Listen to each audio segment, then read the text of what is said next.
നമസ്കാരം എല്ലാ ഫുട്ബോൾ പ്രേമികൾക്കും ഷാഫ്ടെക് 7 എന്ന യൂട്യൂബ് ചാനലിലെ പുതിയൊരു വീഡിയോയിലേക്ക് സ്വാഗതം. നമ്മൾ ഇന്ന് ഈ വീഡിയോയിലൂടെ നോക്കാൻ പോകുന്നത് അടുത്ത ISL 7ാം സീസണിൽ കേരള ബ്ലാസ്റ്റേഴ്സ് ടീമിൽ കളിക്കാൻ പോകുന്ന 3 വിദേശ താരങ്ങളെയാണ്. വീഡിയോയിലേക്ക് പോകുന്നതിന് മുമ്പ് ചാനലിലേക്ക് പുതിയതായി വന്നവരാണെങ്കിൽ ചാനൽ ഒന്ന് സബ്സ്ക്രൈബ് ചെയ്യുക. വീഡിയോ ഇഷ്ടപ്പെട്ടാൽ ലൈക്ക് ചെയ്യുക. കൂട്ടുകാരിലേക്ക് വീഡിയോ എത്തിക്കുവാൻ മറക്കരുത്.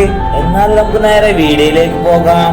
ISL 7ാം സീസണിൽ കേരള ബ്ലാസ്റ്റേഴ്സ് ടീമിൽ കളിക്കാൻ പോകുന്ന 3 വിദേശ മിഡ്ഫീൽഡേഴ്സിനെയാണ് നമ്മൾ ഇന്ന് നോക്കാൻ പോകുന്നത്. Fernando Pereira, Sergio Sidoncha, Wilson Gomes എന്നീ 3 വിദേശ മിഡ്ഫീൽഡർമാരായിരിക്കും അടുത്ത ISL 7ാം സീസണിൽ കേരള ബ്ലാസ്റ്റേഴ്സ് ടീമിൽ ഉണ്ടായിരിക്കുക. നമുക്ക് ആദ്യം തന്നെ സെർജിയോ സിഡോഞ്ചയുടെ കാര്യത്തിലേക്ക് പോകാം. സ്പാനിഷ് മിഡ്ഫീൽഡർ ആയിട്ടുള്ള സെർജിയോ സിഡോഞ്ച കഴിഞ്ഞ സീസണിൽ കേരള ബ്ലാസ്റ്റേഴ്സ് ടീമിൽ ഉണ്ടായിരുന്ന താരമാണ്. ISL 6ാം സീസണിൽ കേരള ബ്ലാസ്റ്റേഴ്സ് ടീമിന് വേണ്ടി 13 മത്സരങ്ങളിൽ കൂട്ടുകെട്ടിയ താരം ഒരു ഗോളും 3 അസിസ്റ്റും കേരള ബ്ലാസ്റ്റേഴ്സിന് വേണ്ടി നേടിയിട്ടുണ്ടായിരുന്നു. കൂടാതെ താരം 2 യെല്ലോ കാർഡും നേടിയിരുന്നു. അതിനു മുന്നത്തെ ISL 5ാം സീസണിൽ താരം ജംഷഡ്പൂർ FCക്ക് വേണ്ടിയായിരുന്നു കൂട്ടുകെട്ടിയിരുന്നത്. അവിടെ ജംഷഡ്പൂർ FCക്ക് വേണ്ടി 12 മത്സരങ്ങൾ കളിക്കുകയും 3 ഗോളും 3 അസിസ്റ്റുമായിരുന്നു താരം സ്വന്തമാക്കിയിരുന്നത്.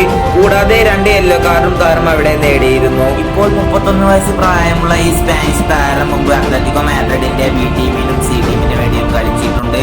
ഇപ്പോൾ സെന്റർ മിഡ്ഫീൽഡിൽ കളിക്കുന്ന താരം സെറ്റ് പീസ് എടുക്കുവാനും എടുക്കുന്ന താരം തന്നെയാണ്. ഒരു കളിയുടെ ഗതി തന്നെ മാറ്റിമറിക്കാൻ കഴിവുള്ള താരമാണ് സെർജിയോ സിഡോഞ്ച. താരം കഴിഞ്ഞ സീസണിൽ കേരള ബ്ലാസ്റ്റേഴ്സിന്റെ വൈസ് ക്യാപ്റ്റനും കൂടിയായിരുന്നു. ഈ താരം ISL 7ാം സീസണിൽ കേരള ബ്ലാസ്റ്റേഴ്സിന് വേണ്ടി ഉപകാരപ്പെടുമെന്ന കാര്യം ഉറപ്പാണ്. നമ്മൾ ഈ വീഡിയോയിൽ രണ്ടാമതായി നോക്കാൻ പോകുന്നത് അർജന്റീനിയൻ താരമായിട്ടുള്ള ഫെർണാണ്ടോ പെരേര. ISL 7ാം സീസണിന് വേണ്ടി കേരള ബ്ലാസ്റ്റേഴ്സ് പുതിയതായി ടീമിലെത്തിച്ചിട്ടുള്ള താരമാണ് ഫെർണാണ്ടോ പെരേര.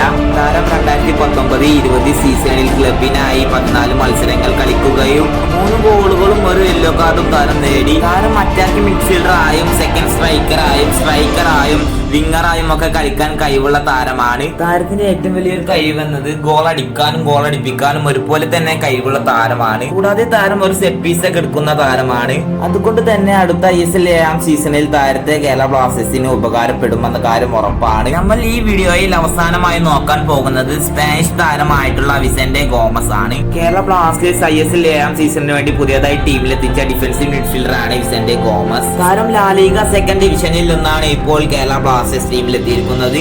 32 വയസ്സ് പ്രായമുള്ള വിസെന്റെ ഗോമസ് ലാലിഗയിലൊക്കെ കളിച്ചിട്ടുണ്ട്. കൂടാതെ താരം ലാലിഗയിലെ മൊമ്പന്മാരായ റയൽ മാഡ്രിഡിനെതിരെയും ബാർസലോണക്കെതിരെയും ഒക്കെ കളിച്ചിട്ടുണ്ട്. അതുകൊണ്ട് തന്നെ ഈ താരം കേരള ബ്ലാസ്റ്റേഴ്സ് ടീമിന് വേണ്ടി വളരെ ഉപകാരമാകുമെന്ന കാര്യം ഉറപ്പാണ്. മുസ്തഫ കിനിങ്ങിന് പകരക്കാരനായിട്ടാണ് ഈ താരത്തെ കേരള ബ്ലാസ്റ്റേഴ്സ് ടീമിലെത്തിച്ചിരിക്കുന്നത്. ഈ താരം കേരള ബ്ലാസ്റ്റേഴ്സ് ടീമിന് വേണ്ടി വളരെ മികച്ച പ്രകടനം തന്നെ പുറത്തെടുക്കുമെന്ന് തന്നെ നമുക്ക് പ്രതീക്ഷിക്കാം. ഇപ്പോൾ വീഡിയോ ഇന്നിവിടെ അവസാനിക്കുകയാണ്. അപ്പോൾ ചാനൽ ഇഷ്ടപ്പെട്ടാൽ ലൈക്ക് ചെയ്യാനും ഷെയർ ചെയ്യാനും മറക്കരുത്.